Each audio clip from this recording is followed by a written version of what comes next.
Wow, sana ganito. Pag ikaw uuwi, may masarap na ulam. Kain na tayo.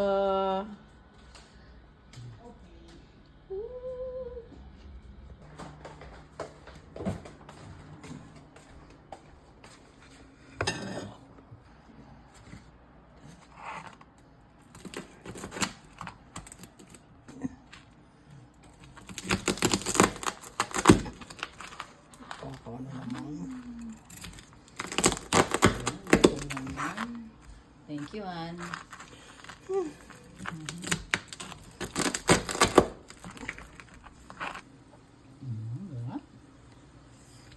Crunchy outside, juicy inside.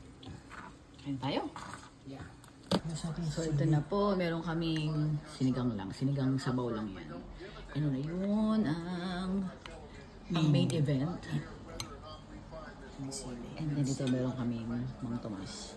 So ano pang iniintay? Kain na tayo. Kain na.